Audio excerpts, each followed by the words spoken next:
இந்த 4 நிமிட நற்செய்தி மூலமாக உங்களை சந்திப்பதில் மிக்க மகிழ்ச்சி. அருமையானவர்களே, மதம் அறியாத ஒரு சத்தியத்தை ஆவியானவர் நமக்கு கற்றுத்தரப்போகிறார். மதம் என்ன நம்புகிறது தெரியுமா? பழைய ஏற்பாட்டுக்கும் புதிய ஏற்பாட்டுக்கும் இடையில ஒரு வெள்ளை ஷீட்டு இருக்குன்னு நம்புது. வேற ஒன்றையும் நம்பலை. இரண்டுக்கு இடையில ஒரு வெள்ளை இல்லை. அருமையானவர்களே, 2 ஏற்பாடுகள் எதற்கு ஒப்பிடுகிறார் பவுல்? ஒரு பெண் இருக்கிறா, அவளுக்கு 25 வயசில் கல்யாணம் ஆகுது. 30 வயசில் முதல் புருஷன் மரித்து போகிறாள். 31வது வயசில் 2வது புருஷனை திருமணம் செய்கிறாள். இவள் முதல் புருஷனுக்கு கட்டுப்பட்டவளா, 2வது புருஷனுக்கு கட்டுப்பட்டவளா? கவனிக்கிறீங்களா? மதம் அறியாத மிக முக்கியமான சத்தியம். இன்னும் மதம் எதை நம்புகிறது? நியாய பிரமாணத்தை நம்புகிறது. பலன் இல்லை. ஒரு சகோதரன் அழைத்தார், அண்ணன் உங்கள் செய்தியை நான் ஒரு 30 வருஷத்துக்கு முன்பதாக கேட்டிருந்தேன்னா நான் இப்படி நடுத்தருவுக்கு வந்திருக்க மாட்டேன். நான் வேறு மார்க்கத்திலிருந்து இயேசுவை ஏற்றுக்கொண்டேன். எனக்கு நல்ல ஒரு மளிகை கடை இருந்தது. நீங்கள் சொன்னது எல்லாம், சொல்லுகிறது எல்லாம் உண்மை.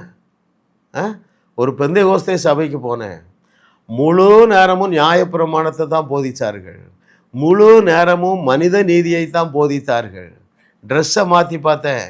அதிகாலையில் 2 மணி நேரம் தலைகளை நின்று பார்த்தேன். 40 நாள் தலைகளை நின்று பார்த்தேன். ஒரு பருப்பு வேகலை. Thank God for Jas ministries. கடந்த ஒரு ஆண்டாக உங்கள் செய்திகளை கேட்கிறேன். நான் விசுவாசத்தில் பெறுகிறேன். நான் இழந்து போன என்னுடைய பிஸ்னஸை நான் ரெக்யூ பண்ணிடுவேன். அந்த விசுவாசம் வந்து விட்டது. ரட்சிக்கப்படாத மனைவி, 30 ஆண்டுகள் ரட்சிக்கப்படாத மனைவியும் இந்த சத்தியத்தை ஏற்றுக்கொள்வாள் என்கிற விசுவாசம் வந்து விட்டது. அருமையான தேவர்களே, பழைய ஏற்பாட்டுக்கும் புதிய ஏற்பாட்டுக்கும் சம்பந்தமே இல்லை. The very name is so beautiful. இன்னும் ஓல்டு டெஸ்டமெண்ட், நியூ டெஸ்டமெண்ட். தமிழில் இன்னும் அழகாக இருக்கு. பழைய ஏற்பாடு, புதிய ஏற்பாடு. ஏன் தேவன் நியாயப்பிரமாணத்தை கொண்டு ஒழித்தார் தெரியுமா? அது ஒருவரையும் பூரணப்படுத்தலை. எல்லாரையும் பாவம் என்கிற சிறையிருப்புக்குள்ளே தள்ளி கட்டி வச்சிட்டு, ரைட்டா? அந்த முதல் ஏற்பாடு வேலை செய்யலை, ரைட்? அது ஒருவரையும் பூரணப்படுத்தவில்லை. ஆனால் எபிரேயர் 10:14, கொலோசையர் 2:10 என்ன வாசிக்கிறோம்? அந்த ஒப்பற்ற ஒரே பலியினாலே தேவன் ஏற்படுத்திய புதிய ஏற்பாடு என்ன செஞ்சிட்டு? உங்களை பரிபூரணப்படுத்தி விட்டது. You must never forget. Hebrew 10:14, what does it say? Because of that one sacrifice you have been perfectly perfected.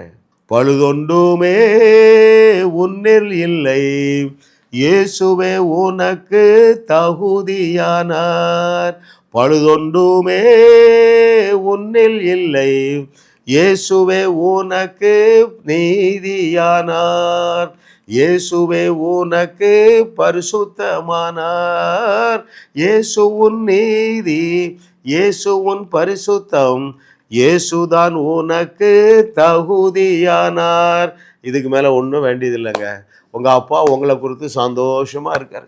ஏன் தெரியுமா? நீ இயேசுவை ஏற்றுக்கொண்டால் அல்லவா அவருடைய பிள்ளையாக மாற்றப்பட்டு இருக்கிறாய். இளைய குமாரனை போல பன்றி மேய்க்க போகாத.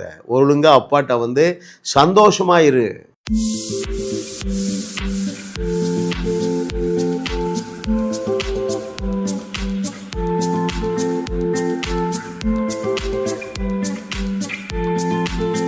ஜாஸ் மினிஸ்ட்ரீஸ் யூடியூப் சேனலில் தொடர்ந்து செய்திகளை கேளுங்கள், சப்ஸ்கிரைப் செய்யுங்கள், வீடியோக்களை லைக் செய்து பலரோடும் பகிர்ந்து கொள்ளுங்கள். அவர்களும் ஆசீர்வதிக்கப்படட்டும்.